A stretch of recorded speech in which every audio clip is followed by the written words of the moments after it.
Boa noite a todos. Eu queria agradecer a presença de todos.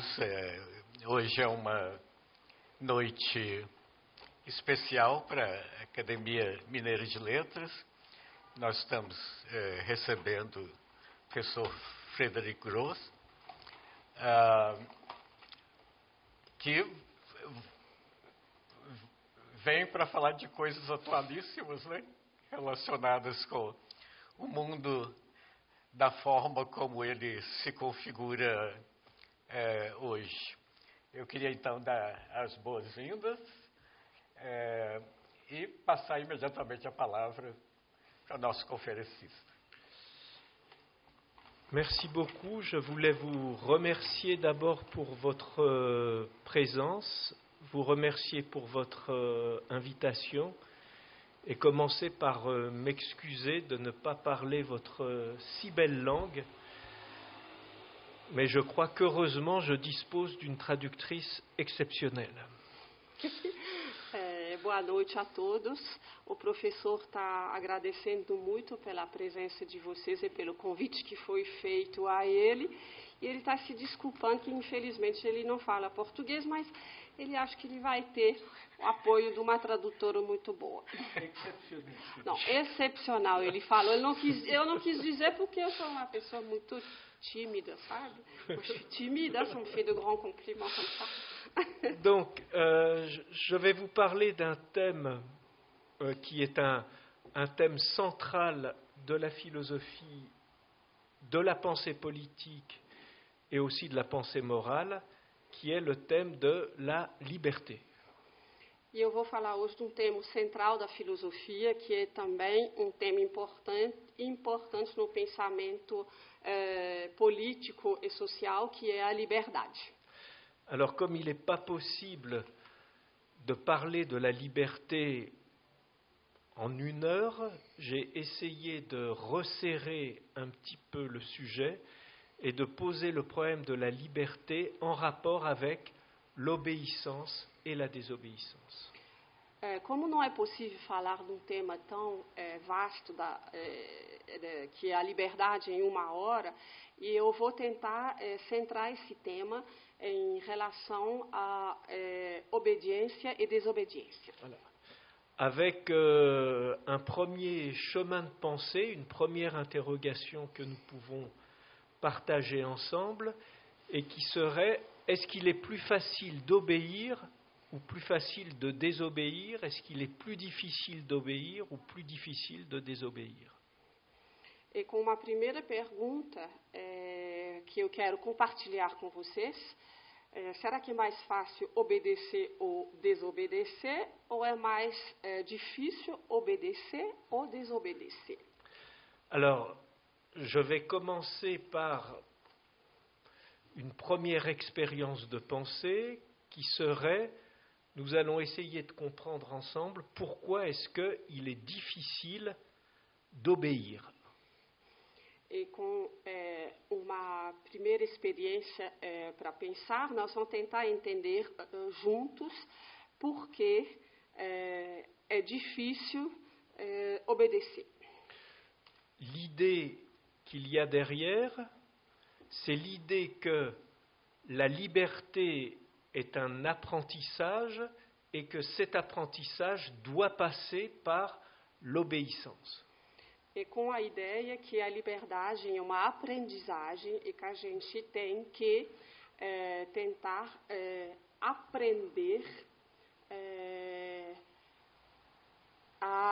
on doit apprendre, à obéir. A gente tem que aprender a obedecer. Voilà. Em primeiro lugar, desculpa. C'est ça, oui. Et je crois que dans notre culture, il y a, si vous voulez, trois grands secteurs de notre culture où on a répété, il est difficile d'obéir, mais il faut obéir. C'est à l'école, dans la pédagogie, à l'armée, le discours militaire, et aussi le discours religieux à l'Église. Donc, l'Église, l'armée, l'école sont les 3 lieux dans lesquels on nous a appris qu'il fallait obéir, mais que obéir demandait un effort. E na nossa cultura existem 3 setores onde repetitivamente a gente foi solicitado a obedecer na escola, com discurso pedagógico, no exército, com discurso militar e, finalmente, na igreja, com discurso religioso. Voilà. Alors, si vous prenez par exemple les grands traités philosophiques sur l'éducation, ce sont les traités de John Locke, ce sont les traités aussi d'Emmanuel Kant. Vous avez toujours l'idée que pour devenir humain, il faut s'arracher à des pulsions sauvages, il faut, il faut s'extraire de nos désirs naturels et que l'obéissance nous apprend précisément à nous sortir d'une nature sauvage et d'apprendre à devenir plus humain. Peut-être que mes phrases sont un peu longues. Hein. Peut-être, mais j'essaie de synthétiser. Si ça ne va pas, je reviens. Oui, il n'y a pas de problème. Je sentais que ma phrase était un peu longue. Se a gente vai demorar talvez pouquinho a se entender sobre o tamanho das frases para traduzir, mas eu vou tentar, no máximo. Se a gente usar alguns autores importantes que já falaram sobre a educação, o Kant e vous avez cité John Locke. E John Locke, desculpa, sempre a gente tem que aprender a tirar as pulsões selvagens da gente, a extrair da gente o desejo natural para aprender a obedecer. Então, basicamente, obedecer seria sair da natureza selvagem para aprender a obedecer nesse sentido. Ensuite, vous avez dans le discours religieux, surtout le discours chrétien, l'idée que le péché originel est un acte de désobéissance et que la voie du salut passe par l'obéissance. E no discurso religioso, principalmente cristão, você tem a ideia do que o pecado original... Eu vou voltar a isso, só um minutinho, je vais trouver ce que vous avez dit exactement. Qu'est-ce que é o mot religieux? Só um minutinho, gente. Achei. Que o discurso religioso é que o pecado original est un acte de désobéissance. Ato de desobediência. Et que la voie du salut passe par l'obéissance. E que para achar a salvação da alma, você tem que passar pela obediência. Et que la vraie liberté, c'est de s'arracher à sa mauvaise volonté et à son égoïsme. E que a verdadeira liberdade é conseguir renunciar às suas vontades próprias. Voilà, c'est ça. Et enfin, dans le discours militaire, vous avez l'idée que obéir, surtout quand les ordres sont durs, peut devenir un acte héroïque. E para o discurso militar, você tem, sobretudo, a noção de que obedecer pode se tornar ato heróico, mas as ordens são difíceis e duras a cumprir. Voilà. Et parce que obéir demande du courage, et que la liberté, elle aussi, demande du courage. Porque obedecer pede coragem e que a liberdade também exige coragem. Voilà. Bon. Ce discours, vous le connaissez, c'est celui que nous avons appris. Esse discurso vocês estão conhecendo porque é aquele que a gente aprendeu. Et c'est un discours qui repose massivement sur l'opposition entre l'homme et l'animal. E é discurso que está baseado principalmente sobre a oposição entre o homem e o animal. Devenir un homme, participer à l'humanité, c'est apprendre des règles communes et pouvoir se plier à ces règles. Porque se tornar o homem e participar à humanidade é conseguir se submeter a essas regras para poder se inserir nessa humanidade. Bon. La question que je vais poser maintenant, c'est est-ce qu'on ne peut pas essayer de voir les choses autrement? Est-ce que la vraie difficulté aujourd'hui, ça n'est pas de désobéir? E a pergunta que eu vou fazer agora, será que não podemos ver as coisas hoje de maneira diferentes e ver se realmente, et voir si réellement ce qui est le plus difficile, c'est d'obéir ou de désobéir. E ver se realmente hoje o que é o mais difícil é obedecer ou desobedecer. Alors, je ne veux pas faire l'éloge du crime. Eu Je ne suis pas là pour ça. Eu não estou aqui para elogiar o crime, claro. Je ne dirais pas que toute révolte, n'importe quelle révolte, a priori est justifiée. Eu não vou falar que toda rebelião, a priori, é justificada. Quoique. Mais je vais prendre 3 exemples. Désobéir à une loi qu'on trouve extraordinairement injuste et dont on pense qu'elle heurte les intérêts fondamentaux de l'humanité. Eu vou pegar 3 exemplos. Primeiro, desobedecer uma lei que a gente acha profundamente injusta e que é profundamente negativa ou nefasta para a humanidade. Dans notre culture, c'est la désobéissance d'Antigone et c'est aussi ce qu'on appelle la désobéissance civile. Na nossa cultura é o que a gente chama a desobediência de Antígona ou a desobediência civil. Deuxième exemple, dans le milieu du travail, quand on travaille dans dans une institution, désobéir à des règlements qu'on trouve insultants, humiliants, discriminants. No mundo do trabalho, numa instituição, por exemplo, desobedecer a regras que a gente acha insultantes, humilhantes, por exemplo. Ou même, troisième exemple, désobéir à soi-même, c'est-à-dire manifester par rapport à sa propre vie une capacité de rupture et des fois vouloir changer.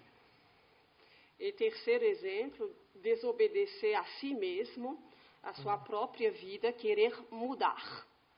Voilà. Je rajoute un quatrième exemple. Eu vou acrescentar quarto exemplo. Peut-être que la philosophie se définit comme un refus de l'évidence. Talvez a filosofia poderia se definir como uma negação da evidência. Penser, c'est toujours refuser ce qui va de soi. Pensar é sempre negar o que é ce qui va de soi, o que é pré-estabelecido, voilà. O que é automático. Voilà, c'est ça exactement. Oui. C'est-à-dire que le véritable, pour la philosophie, le véritable ennemi de la vérité, ça n'est pas l'erreur, c'est la doxa. Para a filosofia, o verdadeiro inimigo da liberdade ce n'est pas l'erreur. Não é o erro, é a doxa. C'est la doxa, c'est la doxa. Donc je parle d'un renversement. Então eu estou falando de uma verdadeira reviravolta. Et le marqueur historique de ce renversement. E o marco histórico dessa reviravolta. Donc le renversement, c'est ce qui est difficile, c'est de désobéir. E essa reviravolta significa o que é complicado é desobedecer. Le marqueur historique, c'est la criminalisation de l'obéissance qu'ont rendu sensible et possible, par exemple, les procès de Nuremberg ou le procès d'Eichmann. E o marco histórico dessa reviravolta é a criminalização da obediência, com os processos de Nuremberg e o caso específico do processo contra o Eichmann. Je prendrai une seule phrase Uma frase somente, qu'on peut lire dans le New Yorker de février 1967. que foi publicado no periódico New Yorker em 1967. Pendant des siècles, les hommes ont été punis pour avoir désobéi. Durante séculos, os homens foram castigados porque eles desobedeceram. À Nuremberg, pour la première fois, des hommes ont été punis pour avoir obéi. Em Nuremberg, pela primeira vez, homens foram castigados porque eles obedeceram. Voyez, ce qui m'intéresse, c'est ce qu'on pourrait appeler le retournement historique des monstruosités. O que me interessa, então, vocês podem ver, é a mudança des monstruosités. da monstruosidade. C'est-à-dire que pendant des siècles, on a considéré que le monstre, c'était celui qui désobéissait. É porque durante séculos se considerou que o monstro era aquela pessoa que desobedeceu. Peut-être que le vrai monstre, c'est celui qui obéit. Talvez o verdadeiro monstro é aquele que obedece. Mais pour construire cette idée que le vrai monstre, c'est celui qui obéit, Mas para construir a ideia do que o verdadeiro monstro é aquele que obedece, il ne faut plus penser dans l'opposition homme-animal, mais dans l'opposition homme-machine. não podemos mais pensar somente na oposição homem-animal, mas temos que pensar na oposição entre o homem e a máquina.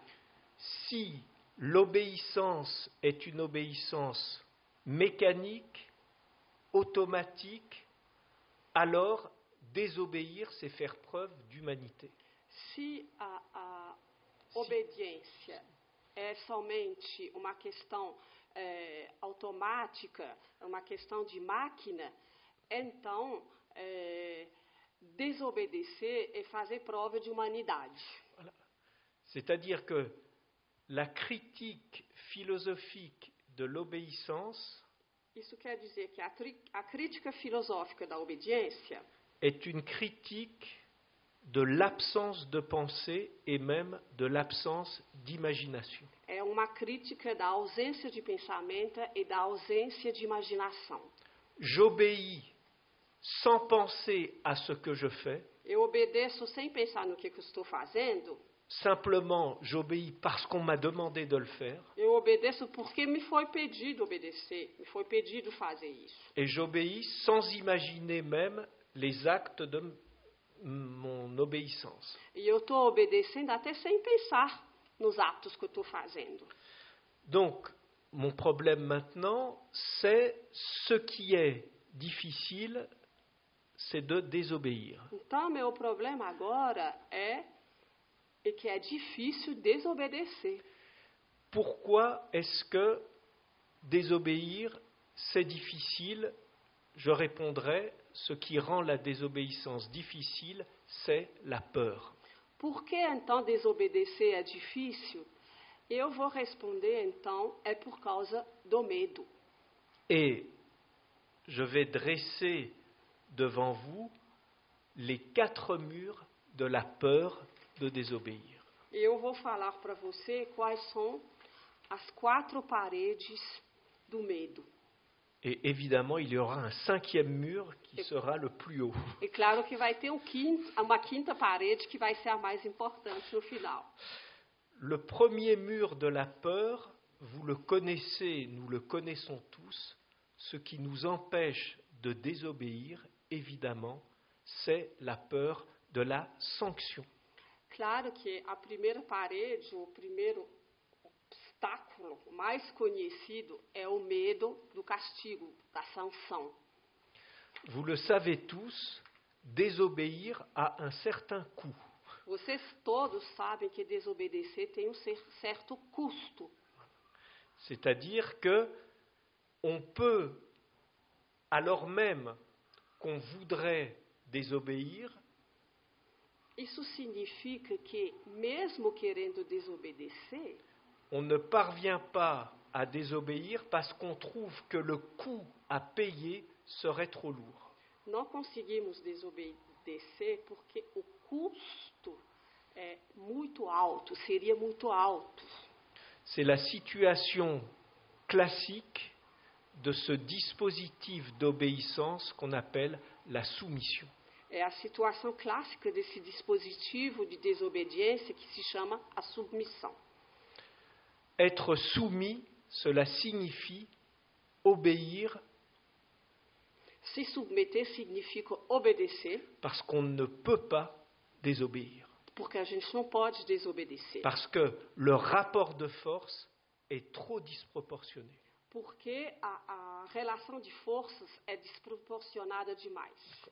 Bon. Ici, quand même, je voudrais introduire un très léger soupçon, Eu un peu gostaria, terrible, mais un très léger soupçon. eu gostaria aqui introduzir assim mesmo uma leve dúvida suspeita. Peut-être que parfois, nous nous imaginons le coût de la désobéissance très fort pour nous dissuader de désobéir. Talvez a gente imagina que o custo dessa desobediência seja altíssimo, uma razão para não desobedecer. Parce que, après tout, il est quand même confortable d'obéir. Porque, afinal de contas, é bem confortável obedecer. Par exemple, à l'appui de ce que je dis, je citerai deux auteurs philosophiques. Por exemplo, para ilustrar o que eu falei, eu vou citar dois autores filosóficos. Premièrement, Kant, dans un petit texte qui s'appelle « Qu'est-ce que les Lumières ?», Kant, num pequeno texto que se chama O que é a luz, qui nous dit que, d'une certaine manière, il est confortable d'obéir parce que cela permet de rester dans la paresse et la lâcheté. ele fala que é confortável de obedecer porque a gente vai se manter na preguiça da obediência. Deuxième exemple, Hannah Arendt, qui nous dit, Segundo exemplo, Hannah Arendt, que fala, en fait, dans toute l'histoire du Troisième Reich, il n'y a pas un seul exemple d'un SS qui se serait fait fusiller parce qu'il avait désobéi aux ordres. Personne n'a essayé, en fait. A história toda do Terceiro Reich, não achamos nenhum caso de um soldado alemão, ou SS, que teria sido fuzilado porque ele desobedeceu às ordens. Vous voyez, l'idée c'est jusqu'à quel point est-ce qu'on n'exagère pas le coût de notre désobéissance pour se donner bonne conscience. A questão é que até que ponto a gente é capaz de exagerar os efeitos da desobediência para justamente continuar a obedecer. Deuxième mur, ce serait le mur de la peur de la solitude. Segundo muro, parede, obstáculo, é o medo da solidão. Je ne parle plus du dispositif d'obéissance que j'appelle soumission, je parle du dispositif d'obéissance que j'appelle conformisme. Eu não falo agora mais do dispositivo que eu chamei de submissão, eu estou falando agora do dispositivo de medo que eu chamo de Conformisme. conformidade. C'est-à-dire, ça n'est plus un dispositif vertical, c'est un dispositif horizontal. Não é mais um dispositivo vertical, mas se trata de um dispositivo horizontal. Je fais ce que tout le monde autour de moi fait. Eu estou fazendo o que todo mundo ao meu redor está fazendo. Personne ne m'oblige, mais comme tout le monde agit de cette manière, eh bien, j'obéis à la masse. Ninguém está me obrigando, mas como todo mundo está fazendo dessa maneira, eu vou obedecer ao que todo mundo está fazendo. Eu estou seguindo a massa, mesmo a multidão. Le conformisme, on le sait depuis les fameuses expériences comme celle de Salomon Asch. A conformidade, e nós sabemos todos com as experiências de Salomon Asch. Salomon Asch. Oui, désolé, j'ai rajouté, c'était pas dans le texte. Non, c'est bon. Donc, le conformisme, c'est une pression sociale terrible. O conformismo é uma pressão social terrível. Et j'obéis parce que j'ai peur, non pas de la sanction, mais de me retrouver seul à désobéir. Et ça, cette idée que je suis seul à désobéir, mais insupportable. Eu estou obedecendo porque eu não consigo aguentar a pressão de ser o único a fazer as coisas de uma maneira diferente ou a pensar de uma maneira diferente. J'obéis pour être comme les autres. Eu estou obedecendo para ser igual aos outros. Le grand mystère, c'est que les autres, c'est moi aussi. E o grande mistério é que os outros sou eu também. Ce qu'on appelle les autres, strictement, c'est tout le monde, mais personne en particulier. O que a gente chama os outros é todo mundo, mas ninguém particularmente, não uma pessoa definida. Je passe maintenant à une troisième peur, Terceiro medo agora, qui est, comment dire, la peur de l'abandon. é o medo do abandono. J'essaye de parler d'un troisième dispositif d'obéissance que j'appelle la subordination. É o terceiro dispositivo de obediência que eu chamo de subordinação. Pour penser ce dispositif, il faut se référer au rapport, par exemple, parents-enfants ou au rapport à des autorités. Para pensar nesses dispositivos, temos que lembrar a relação entre pais e filhos ou a relação com alguma autoridade. Voilà, le professeur bienveillant, le bon prêtre, le gentil patron. O professor benevolente, o patrão que é gentil, etc. Dans ce dispositif, celui qui commande est censé commander pour le bien de celui à qui il donne des ordres. Nesse dispositivo, aquele que manda tem que mandar pelo bem do subordinado. C'est un rapport de sollicitude. É uma relação de solicitude. Et celui qui obéit exprime en obéissant sa gratitude. E aquele que obedece expressa a sua gratidão quando ele obedece. Voyez, c'est-à-dire, dans ce dispositif un peu pervers quand même, Nesse dispositivo um pouco perverso assim mesmo, mon obéissance est un signe d'amour. Regarde comme j'obéis bien, aime-moi maintenant.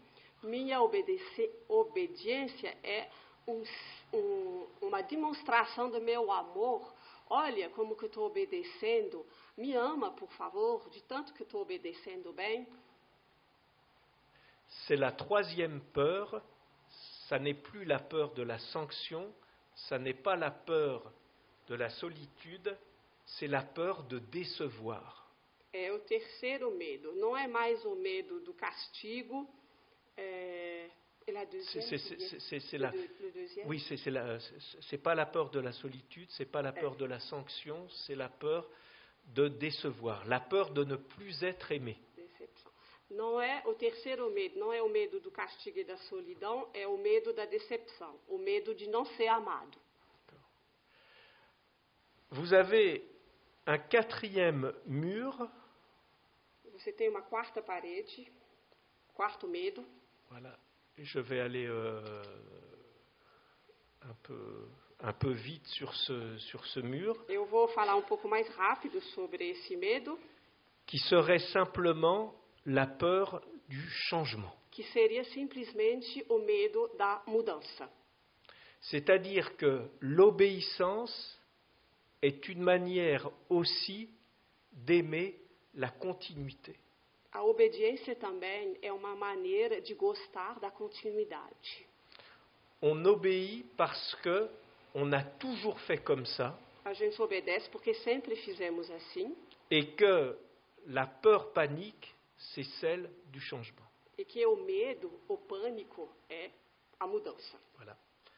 Donc maintenant, je vais être plus près du texte. Voilà. Donc là, on peut y aller. Parce que je vois que je suis allé vite finalement. Donc, je vais dresser maintenant un cinquième mur. Eu agora vou falar de quinto dispositivo, problema, medo. Qui pour moi et pour la philosophie est le mur le plus terrible et le plus inquiétant. Que, ao meu ver, e para a filosofia, é a parede a mais complicada e a mais preocupante. C'est la peur de la liberté elle-même. É o medo da liberdade em si. Et c'est l'idée qu'au fond, on obéit surtout parce qu'on a peur d'être libre. E é na ideia, no fundo, que a gente obedece porque a gente tem medo de ser livre. C'est l'angoisse de la liberté. É a angústia da liberdade. C'est l'angoisse de la liberté qui nous fait obéir. É a angústia da liberdade que faz que a gente obedece. Il existe dans la littérature un grand mythe poético-philosophique qui nous raconte ça. Existe na literatura grande mito poético-filosófico que fala sobre isso. C'est un mythe qu'on trouve dans un roman de Dostoïevski. É um mito que a gente acha num romance de Dostoïevski. Qui s'appelle le mythe du grand inquisiteur. Que se chama o mito do grande inquisidor. Et ce mythe nous raconte, là je vais raconter, j'ai pas mis dans le texte, oui, je raconte un peu l'histoire. E esse mito nos conta. Dostoïevski raconte le retour du Christ au XIIIe siècle dans Séville, au moment où, eh bien, brûlent les grands feux de l'Inquisition. Dostoiévski conta a volta do Cristo no século XIII, na cidade de Sevilha, quando estão ainda queimando os grandes fogos da Inquisição. Donc, le Christ revient, aussitôt tout le monde le reconnaît. O Cristo volta e, nessa hora, todo mundo reconhece ele. Et commence à chanter des chants de louange à la gloire du Christ. E começa a cantar louvores para o Cristo. Et à ce moment-là, passe un personnage inquiétant, 90 ans, très maigre, tout vêtu de noir. E nesse momento está passando uma figura inquietante, 90 anos, muito magro, todo de preto vestido. Qui donne quelques ordres aux soldats qui sont là. Que dá algumas ordens para os soldados que estão presentes. Aussitôt, ils arrêtent le Christ. E nesse mesmo momento, eles estão prendendo o Cristo. le peuple est autour et ne dit rien, n'ose pas protester. A população fica ao redor, não fala nada, não vai protestar. Le Christ est conduit dans les prisons de la Sainte Inquisition. O Cristo é conduzido nas cadeias da Santa Inquisição. Et à ce moment-là, le grand inquisiteur va voir le Christ et lui dit « Mais pourquoi es-tu revenu ?» E nesse momento o grande inquisidor vai ver o Cristo e vai falar para ele: mas por que você voltou? Nous avons essayé pendant 15 siècles, Nós tentamos durante pendant plus de 10 15 siècles, séculos, ou mais de sei lá quantos séculos. Nous avons essayé pendant plus de 10 siècles de réparer ta monstrueuse erreur.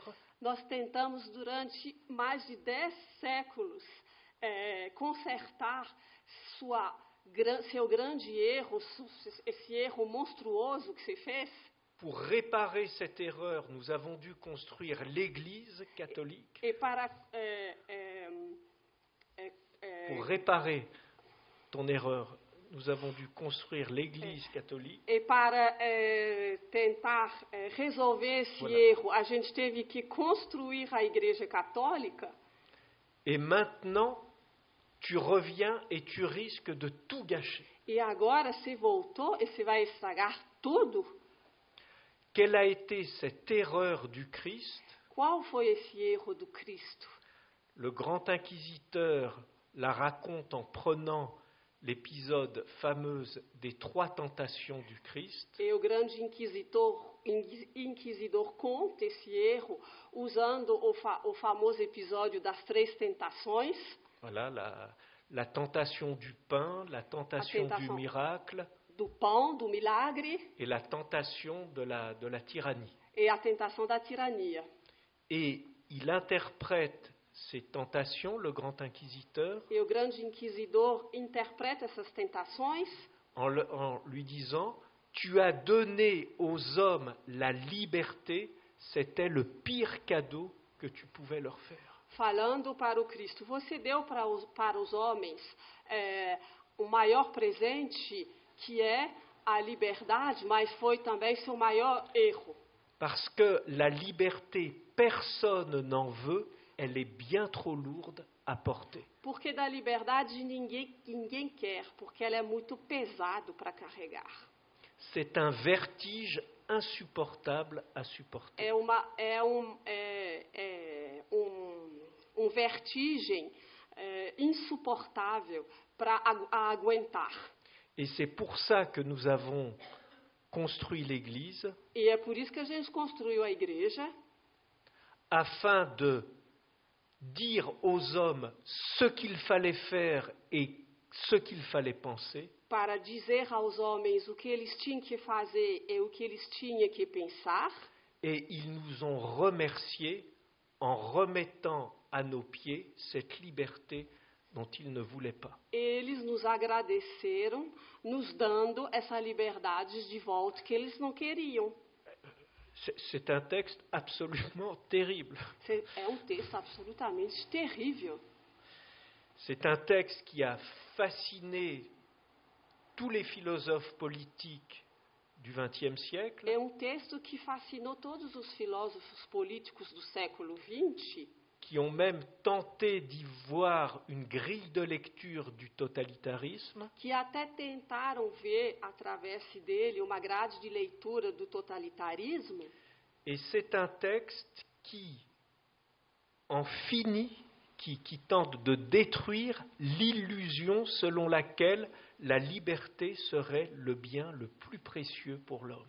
E é texto que está tentando acabar com a ideia de que a liberdade seria o bem mais precioso do homem.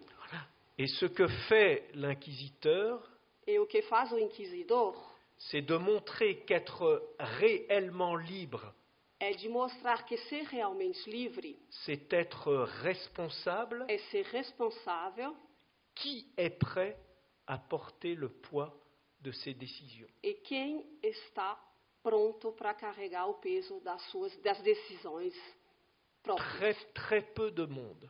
Muito pouca gente. Et c'est pourquoi, à la fin du texte, dans une espèce de délire, É por isso que no final do texto, num tipo de delírio, le grand inquisiteur dit au Christ lui-même, o grande inquisidor fala para o Cristo mesmo: nous avons plus aimé les hommes que toi, puisque nous avons accepté leur liberté, et c'est nous qui prenons la responsabilité de tous les actes et de toutes les pensées. Eux, ils obéissent. E nós amamos muito mais os homens do que você, porque nós aceitamos o presente da liberdade deles e nós estamos falando para eles o que eles têm que fazer. À partir de là, on est quand même obligé de réfléchir. A partir desse ponto, precisamos pensar, sim, et nous demander, est-ce que nous ne passons pas nous-mêmes une grande... Oui, vas-y. E nos perguntar se nós não estamos passando uma grande parte Une grande partie de notre vie à nous délester de ce fardeau très lourd da nossa qu'est la vida, liberté. tentando deixar do lado esse grande peso, essa carga importante na nossa vida. Heureusement, Felizmente, il existe un moyen imparable pour ne plus être responsable, existe uma maneira incontestável para não ser, pour être ou pour ne pour pas ne être, pas être, para não ser responsável, c'est d'obéir. C'est d'obéir. é obedecer. Je reprends ici un très vieux texte qui est... Alors vous êtes helléniste, je crois, oui. Eu estou usando aqui realmente, eu estou usando texto muito antigo. Voilà, je rends, qui me permet de rendre hommage à l'helléniste qui est à ma E eu droite. estou homenageando o helenista que está na minha direita. C'est un texte d'Aristote, É texto de Aristóteles. c'est le début des politiques d'Aristote, le livre 1. É o início do livro 1 sobre políticas desse autor, où il fait une distinction onde ele faz uma diferenciação tout à fait forte muito forte entre l'esclave et le citoyen. entre o escravo e o cidadão. Ce qu'il appelle le citoyen, c'est aussi l'homme libre. O que ele chama de cidadão é também o homem livre. Qu'est-ce que c'est qu'un esclave? O que é escravo? C'est quelqu'un qui, É alguém, quand il fait quelque chose, quando ele faz uma coisa, est simplement l'agent, é somente o ator, o agente, oui, plutôt agent, Ouais, ok. ouais. Est simplement l'agent, mais pas l'auteur de ses actes. é simplesmente o agente, mas não o autor dos seus Voilà. atos. En fait, vous avez raison, il y a trois choses, mais ça va être compliqué. En fait, il y a l'agent, il y a l'acteur et il y a l'auteur. Pour l'instant, Bom, tem três coisas. Tem o agente, o ator e o autor. Mas on va réfléchir seulement avec agent et auteur. agora vamos pensar somente com o agente e o autor. Donc, qu'est-ce que c'est qu'un esclave? Então, o que é o escravo? C'est celui qui sépare en lui l'agent et l'auteur. É aquele que consegue fazer a distinção nele mesmo do agente e do autor. Quand l'esclave agit, il ne fait qu'exécuter un ordre, il est l'agent, mais ça n'est pas lui qui est l'auteur de l'acte. Quando o escravo faz uma coisa, ele executa uma ordem, ele somente segue, obedece, mas ele não se considera como o autor dessa ordem. Si on lui demande pourquoi est-ce que tu fais cela, il a le droit de répondre et il répond je le fais parce que si tu veux savoir pourquoi je fais ça, demande à celui qui m'a demandé de le faire. E quando você pergunta a esse escravo por que ele está fazendo isso, ele tem o direito e ele vai responder, pergunta para quem pediu, quem mandou fazer isso. C'est-à-dire que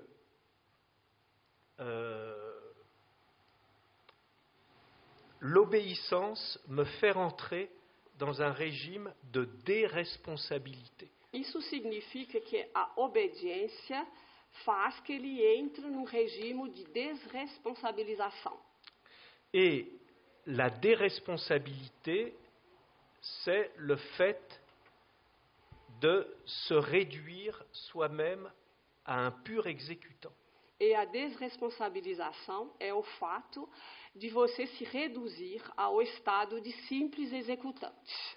C'est-à-dire que quand vous obéissez, Isso quer dizer que quando você obedece, il n'y a pas de je qui obéit. não tem eu. Não existe o eu, a primeira pessoa. Voilà, c'est exactement ça, la première personne. C'est-à-dire on obéit toujours à la troisième personne. Isso quer dizer que sempre a gente obedece à terceira pessoa. J'obéis, mais ça n'est pas moi qui suis l'auteur de mes actes, je suis simplement l'agent. Eu estou obedecendo, mas não sou eu que sou autor dos atos, dos meus atos, eu somente sou o agente. Ce qui veut dire que personne n'a le droit de me demander de rendre des comptes sur ce que je fais.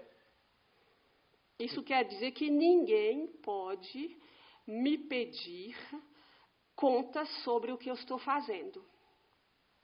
À chaque fois, je n'ai pas à répondre de mes actes, je ne suis pas responsable. Eu não preciso responder dos meus atos, eu não sou responsável deles. Et avouez quand même que ça, c'est quand même très confortable. E, realmente, vocês vão pensar, ou concordar comigo, isso é bem fácil, é bem confortável. Alors, avant de conclure, je vais imaginer encore un autre dispositif où j'introduis l'imagination. Então, agora, antes de concluir, pensam num outro dispositivo que seria a imaginação. Il existe une manière d'obéir en me disant que j'obéis et je fais en obéissant quelque chose que je trouve tout à fait insupportable. Pourquoi est-ce que j'accepte de le faire? Parce que si ça n'est pas moi qui le fais, un autre le fera à ma place. Penso numa maneira de obedecer que seria a seguinte: eu estou obedecendo porque eu estou pensando que se eu não fizer esse ato, uma outra pessoa vai fazer no meu lugar. C'est-à-dire que l'imagination des autres, c'est aussi un petit discours par lequel je vais pouvoir dire, mais au fond, même si je refuse et que je désobéis, de toutes les manières, un autre le fera à ma place. Alors, quelle différence?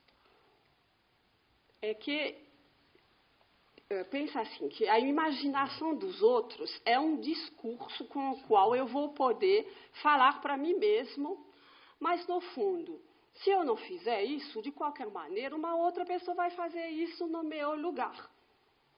Então, qual que é a diferença? A única diferença é que sou eu que fiz. Ça, je ne l'ai pas dit encore. Não, você não acredita. Pardon, desculpa, eu fui mais longe do que ele. Ah, on ne peut pas l'arrêter. Pardon, je suis désolée. Donc voilà, je reprends. La seule Parce que vraiment, c'est mais tout qui oui, fait bien sûr. réfléchir. La seule différence, c'est évidemment que c'est moi qui l'ai fait. A única diferença, gente, mesmo, Est-ce que ça n'est pas eu que fiz.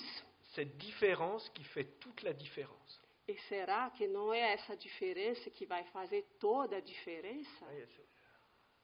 C'est-à-dire que cette différence qui ne fait aucune différence dans le réel fait toute la différence dans la vie morale. Un peu compliqué. Essa diferença, então, que não faz nenhuma diferença no real, ela faz toda a diferença na vida moral? Cette différence, c'est ce qu'on appelle la première personne. Essa diferença é o que a gente chama a primeira pessoa. C'est-à-dire le fait que c'est quand même moi qui l'ai fait. Isso quer dizer que é o fato que eu mesmo que fiz.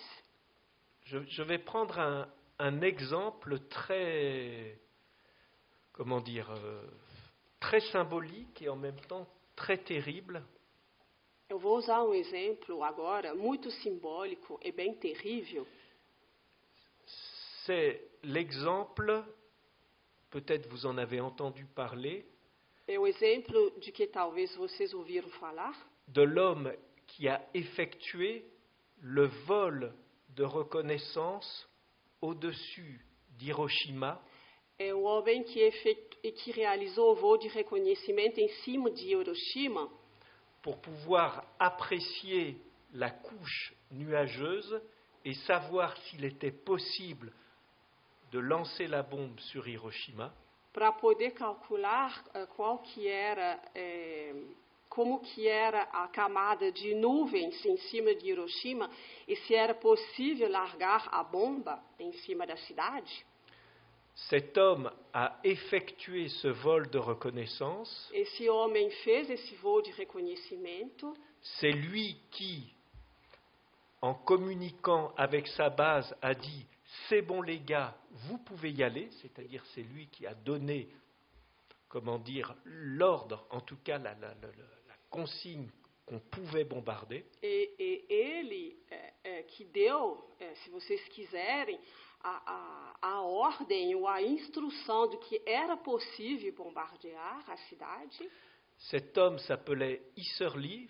Esse homem se chamava Isserli. Il faisait donc partie de cette élite de l'Air Force, qui étaient ces pilotes, ces super pilotes qui étaient envoyés justement au Japon. Ele fazia parte, né, desse grupo de elite de pilotos da US Air Force.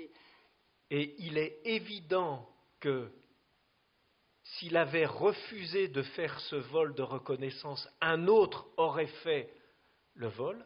É claro que se ele tinha negado de realizar esse voo, um outro piloto teria realizado o voo. Le problème, c'est que quand il apprend le nombre de morts que ça a causé, il se dit c'est quand même moi qui l'ai fait. O problema é que quando ele ficou sabendo o número de vítimas que isso causou, ele pensou que ele mesmo causou essa catástrofe. Donc, il développe un symptôme de culpabilité terrible parce qu'il se sent responsable. E ele desenvolveu um sintoma de culpabilidade terrível porque ele se sentiu responsável por isso. Et quand il essaye d'exprimer cette culpabilité à la face de l'Amérique, E quando ele tenta expressar essa culpabilidade à la face de l'Amérique devant le peuple na américain, frente, né, do povo americano, on le déclare fou et on l'enferme en hôpital psychiatrique. ele foi declarado doido, ele foi trancado num asilo psiquiátrico. C'est-à-dire que le seul qui accepte de dire que c'est quand même lui qui l'a fait et qu'il a à rendre des comptes, Isso quer dizer que o único que aceita de dizer que ele foi responsável e que ele tentou de se responsabilizar Voilà. por isso. Donc, j'en arrive à ma conclusion, Então, agora, para concluir, puisque la question c'était celle. Ça va maintenant? Oui, c'est bon, non? Ouais. Je peux continuer, mais enfin, Ah, il y a allez-y. peut-être des questions, etc. Je reprends. On avait une question très compliquée qui était celle de la liberté. a gente tinha uma pergunta muito complicada, que era a pergunta da liberdade. Donc, je veux apporter une toute petite réponse à cette question. Então, eu quero trazer uma bem pequena resposta a essa questão. C'est que, au bout du chemin que nous avons parcouru ensemble, É que no final do caminho que a gente percorreu juntos, en nous demandant d'abord est-ce qu'il est facile ou difficile d'obéir? nos perguntando primeiramente se era fácil ou difícil de obedecer ou Et ensuite, desobedecer. pourquoi est-ce qu'il est difficile de désobéir? E por que é difícil desobedecer? Peur de la sanction, Medo do castigo, peur de la solitude, da solidão, peur de ne pas être aimé, de não ser amado, peur du changement, medo da mudança et enfin peur de la liberté. e medo da liberdade. Et en examinant cette peur de la liberté qu'exprime la préférence de l'obéissance, E examinando esse medo da liberdade que se expressa voilà, pela obediência, ce qu'on trouve, o que vamos achar? c'est que la liberté, c'est simplement cette capacité d'agir à la première personne. É que a liberdade é simplesmente a capacidade de agir na primeira pessoa. Ce que j'appelle agir à la première personne, E o que eu chamo agir na primeira pessoa c'est le fait de considérer que pour ce qu'on fait, on ne peut pas être remplacé, c'est de se découvrir comme irremplaçable. é descobrir que a gente é insubstituível. Voilà, c'est ça, insubstituable, très bien. C'est joli, il faudrait que j'écrive. Insubstituable, très très bien. Qu'est-ce que c'est qu'obéir?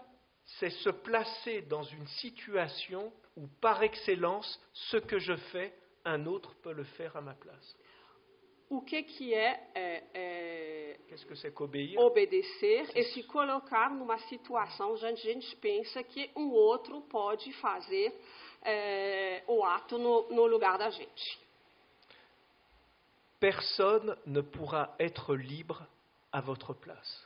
Ninguém vai poder ser livre no seu lugar. Et si l'homme est libre, E se o homem for livre, c'est qu'il peut considérer parfois, é que ele pode considerar, às vezes, pour les choses qui sont les plus importantes de sa vie, para as coisas que são as mais importantes na vida dele, comme par exemple aimer, como, por exemplo, amar, qu'on ne peut pas se faire remplacer que a pour ça. gente não pode ser substituído. Je vous remercie. Muito obrigada. Obrigado. Merci, merci Inès. Não, merci à vous. Bom, Ok. Ah, si, il y en a vraiment quatre. nós abrimos agora para Trois alguma questions. questão que Trois ou quatre, oui. vocês queiram levantar. Bonsoir. Eu vou pedir para você falar devagar Ok. e fazer as pausas para eu poder traduzir, por favor. Ok, je vais Obrigada. essayer de demander en français parce que En français? Je veux pratiquer. C'est très bien pour moi. Você redigiu a pergunta? Non. Que pena. Para eu poder ler Ok, e depois passar para o português. Ok.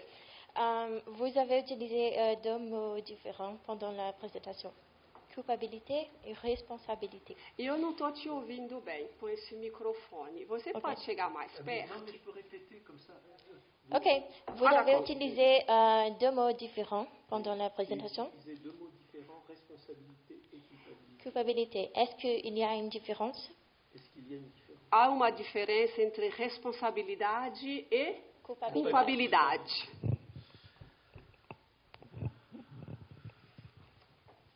Oui, je crois qu'il y a une différence, ouais.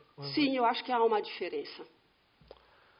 Et je crois que c'est la psychanalyse qui nous apprend cette différence. Eu acho que é a psicanálise que nos ensina essa diferença. Je pense qu'on peut se sentir coupable Acho de que- quelque chose qu'on n'a pas fait, Eu acho que a gente pode se sentir culpado de algo que a gente não fez. mais on doit se sentir responsable de ce qu'on a fait. Mas a gente tem que se sentir responsável pelo que a gente fez. C'est-à-dire que je crois que Isso quer dizer que eu acho que la culpabilité A culpabilidade est quelque chose comme l'ombre de la liberté, é algo como um pouco a sombra da liberdade, alors que la responsabilité en serait le soleil. enquanto a responsabilidade seria o sol. Bon, c'est très poétique. É muito poético. Ça veut rien dire, mais au moins c'est très Não poétique. significa nada, mas é bem poético.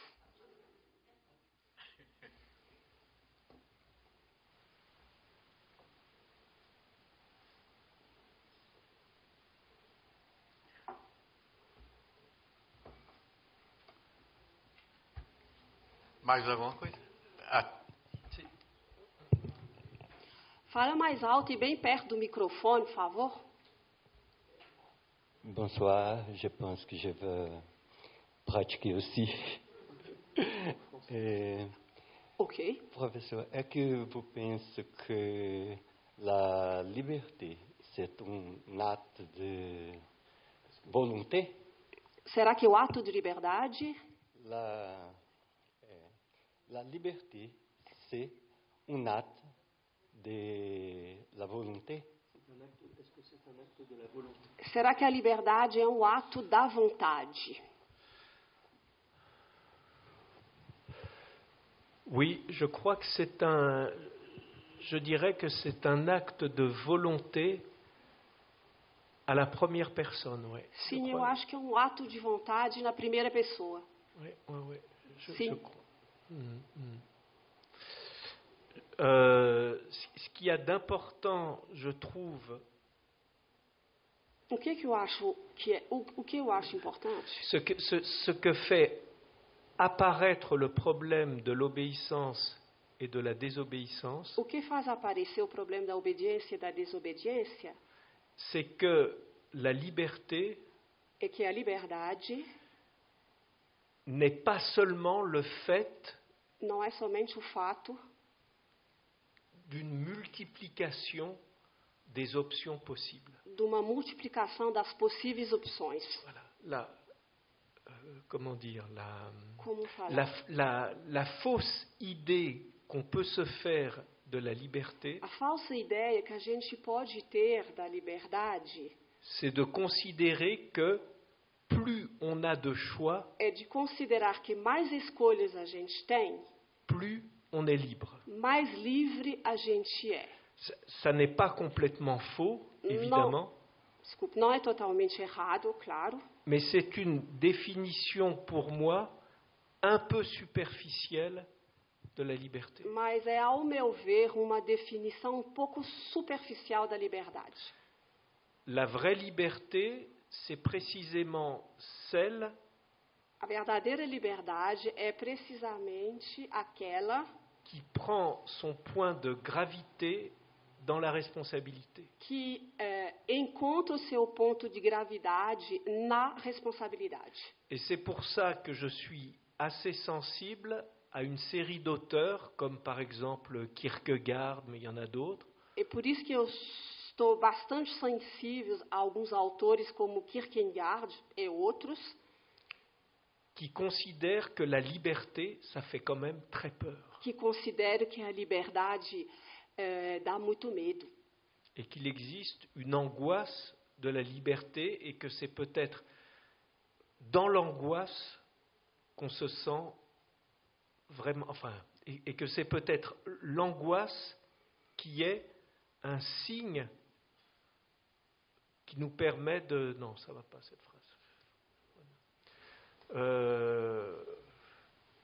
Et qui fait que l'angoisse serait quelque chose comme E que faz que la marque sensible de notre liberté. E que faria que a angústia seria um pouco como a marca sensível da nossa liberdade. C'est-à-dire que,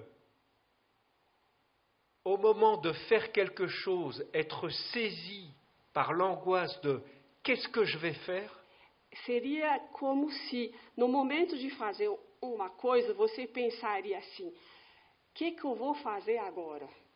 c'est aussi ça, se sentir libre. É também isso, se sentir livre. Si se sentir libre, c'est se dire c'est génial, je peux faire ça, et je peux faire ça, et je peux faire encore une troisième chose, Se sentir livre significa que você pode pensar, posso fazer isso, posso fazer aquilo, posso fazer mais uma outra coisa. c'est très jouissif, É muito... É uma fonte de muito prazer, Sim. muito gozo, mais c'est une définition superficielle de la liberté. mas é uma definição bem superficial da liberdade. C'est-à-dire que la vraie liberté fait sentir, pour reprendre votre question, le poids de la volonté. Est-ce que je veux vraiment faire ça? Est-ce que c'est moi qui le veux? A verdadeira liberdade, então, seria, voltando à pergunta que foi feita, é o fato de poder me perguntar, será que é isso que eu quero mesmo? Terceira pergunta, por favor. Obrigado. Boa noite. Eu sou francês, mas vou falar em português. Bonsoir, je vais parler portugais. Je m'appelle Tarcise. Eu me pergunto se toda essa problemática entre desobedecer e obedecer, Je me demande, avec la problématique d'obéissance et de la désobéissance, se ela não é definida pelo tamanho da sociedade humana. Por exemplo, o selvagem na floresta, se não é definido pelo tamanho da sociedade humana, do grupo, par la taille de la société humaine, du groupe, impérios que precisam de mais regras, mais necessidade de fazer acreditar, querendo ou não, que o homem tem que obedecer. Des règles précises, de suivre ces règles, de faire de cette manière. E um grupo de 15 pessoas que não existe quase mais na Terra hoje, mas grupos de 10, 15, 30 pessoas. Et un groupe d'un certain nombre de personnes, 10, 20 ou 30, que não estão nem se fazendo essa pergunta, porque o estado de liberdade de cada et qui ne se posent même pas cette question en fait. Parce que l'état de liberté de chacun fait que o estado de liberdade de cada faz com que ele nem se pergunta. Il parle aussi bien français. Ouais, il parle très bien français. S'il vous parce que plaît. j'habite ici. Il n'a pas d'accent. Então, o que eu quero dizer é que o tamanho da sociedade define a amplitude do problema. Je suis tout à fait d'accord et je crois que c'est ce qui nous rend les textes grecs dont je parlais quand je citais Aristote. Eu concordo plenamente, eu acho que é por isso que quando eu citei Aristóteles, Ça nous les rend désespérément intenses. Isso nos deixa desesperadamente intensos. Pourquoi est-ce que je dis ça? Parce que nous sommes passés, au moins depuis 2 siècles, Por que eu estou falando isso? Porque nós passamos mais ou menos há 2 séculos à ce qu'on pourrait appeler des démocraties de masse. ao que a gente poderia chamar democracias de massa. Et dans ces démocraties de masse, E nessas democracias de massa, le sens antique de la liberté o sentido antigo da liberdade explose. explode. Explose. Alors, la première fois qu'on s'en rend compte, A primeira vez que a gente percebe isso c'est au moment où Tocqueville é fait no, son voyage en Amérique et Et- découvre é no momento onde o Tocqueville faz a viagem nos Estados Unidos e descobre la démocratie américaine, a democracia americana, qui est une démocratie dans laquelle être citoyen ne veut pas dire immédiatement participer aux affaires publiques. Onde o fato de ser cidadão não significa participar automaticamente às coisas públicas. Alors, si vous voulez, dans la démocratie grecque, Na democracia grega, il y a, c'est vrai, un gros problème qu'il ne faut pas éluder, tem grande problema que ainda não foi solucionado, c'est que la démocratie n'acceptait ni les femmes ni les esclaves. é que a democracia não aceitava nem mulheres e nem escravos. C'est vrai. Bon, ça fait quand même des sacrées restrictions, je suis d'accord. Isso, claro, Des sacrées restrictions. São restrições bem importantes, né? Eu concordo. Il n'empêche, être un homme libre, comme disaient les Grecs, Mas ser homem livre, como os gregos diziam, c'était participer directement, c'est-à-dire voter directement les lois. era participar diretamente, isso quer dizer votar diretamente as leis.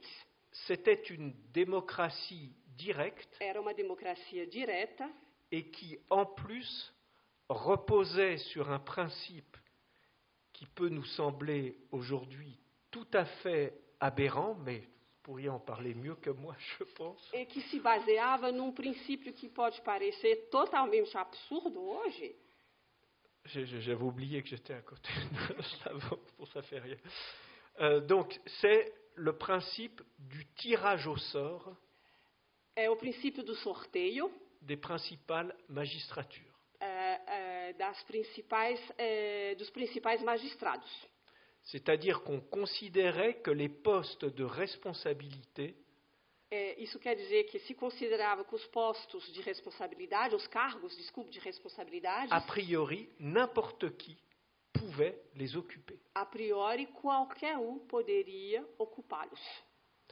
Quand on rentre dans les démocraties de masse, Quando a gente entra nas democracias de massa, d'abord ça devient des démocraties indirectes, são democracias indiretas, ça devient des démocraties où l'on vote des représentants, porque você vai eleger representantes, ça devient un système où il existe des partis politiques, se torna sistema onde existem partidos políticos, et c'est peut-être impossible de faire autrement dans si vous voulez, avec des volumes de population aussi importants. E talvez é impossível fazer de maneira diferente com o volume de população que tem, Mais ce qui est sûr, c'est que ça change le sens de la liberté. mas o que é absolutamente certo é que isso modifica o sentido da liberdade.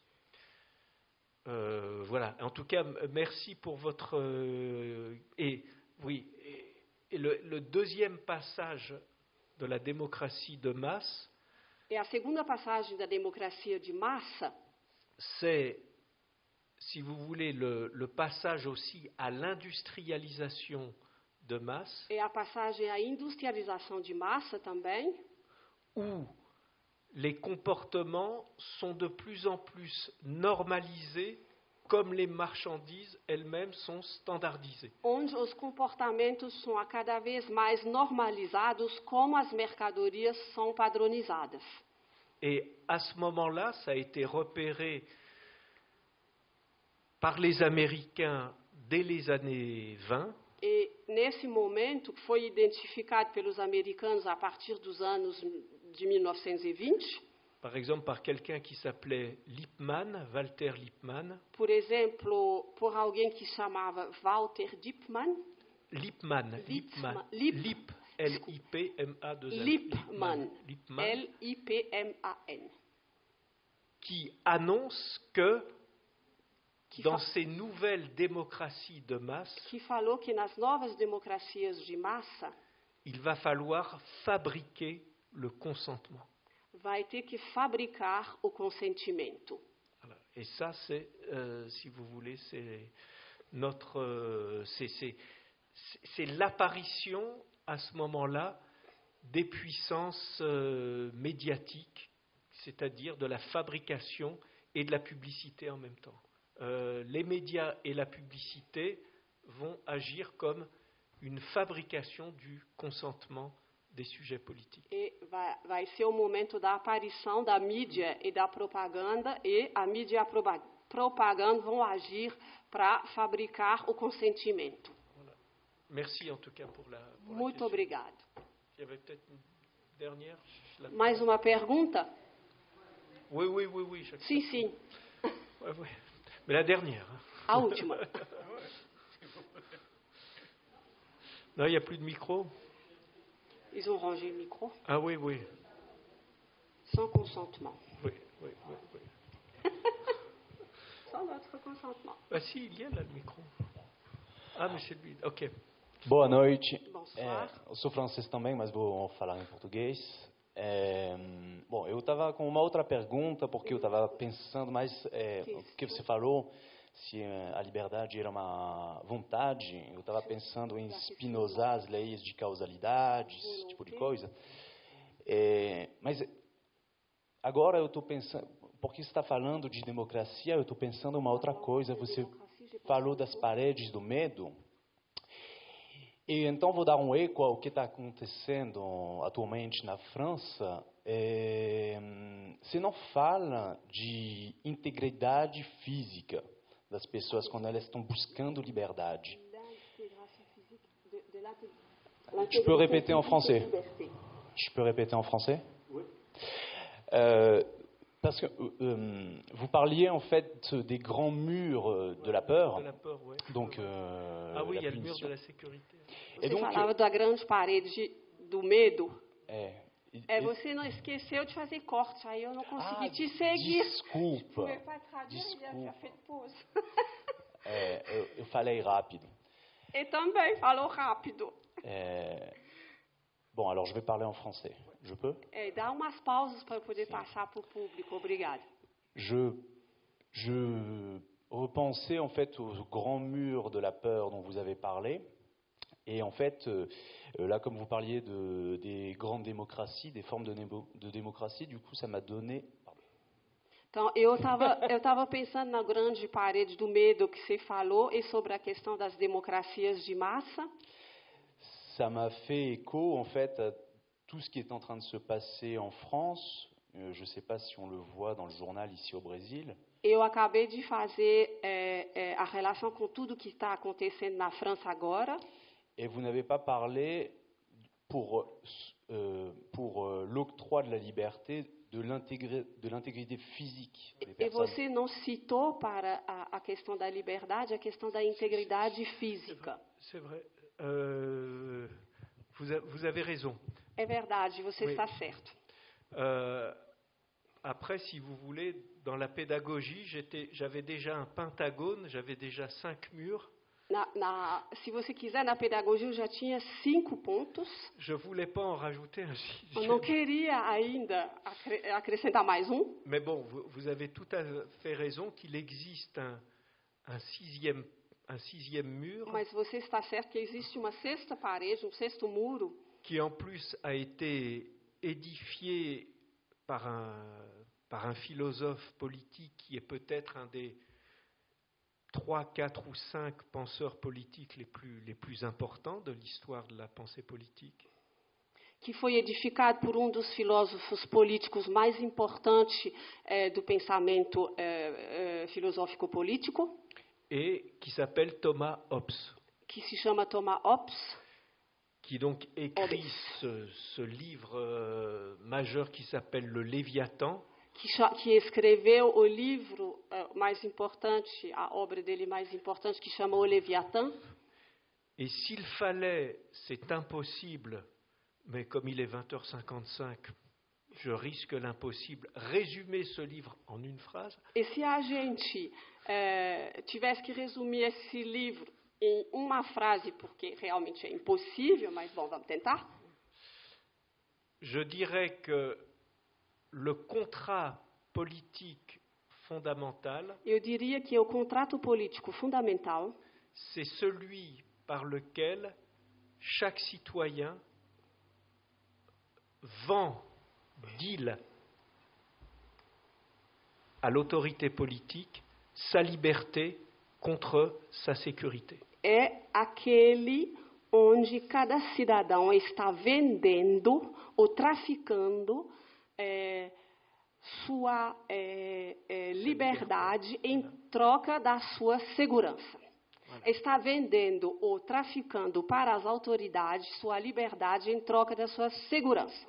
C'est-à-dire que le pacte social, Isso quer dizer que o pacto social, je résume et je donne une version très sombre de Hobbes, resumindo e dando uma versão bem escura de Hobbes, ça signifierait quand même isso significaria assim mesmo que j'échange ma liberté que eu estou trocando a minha liberdade contre ma sécurité. contra a minha segurança.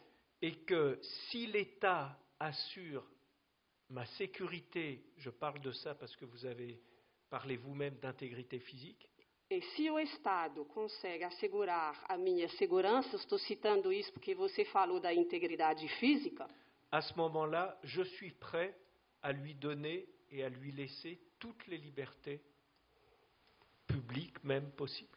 nesse momento eu estou pronto para deixar todas as liberdades possíveis para o Estado. Et quand je dis liberté contre sécurité, E quando eu falo de liberdade versus segurança, ça signifie exactement je suis prêt à obéir significa exatamente eu estou pronto para obedecer tant que vous garantissez ma sécurité. enquanto você está garantindo a minha segurança. Et c'est ça le 6e mur. É isso que é o sexto muro. C'est-à-dire la peur de la mort. Isso quer dizer o medo da morte.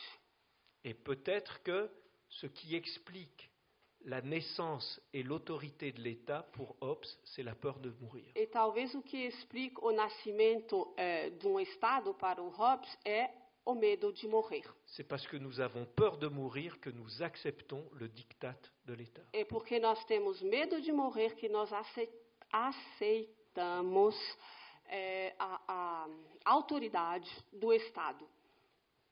Merci. Obrigada. Obrigado. Merci beaucoup. Muito obrigado a todo mundo. Ah. Oh, merci à vous.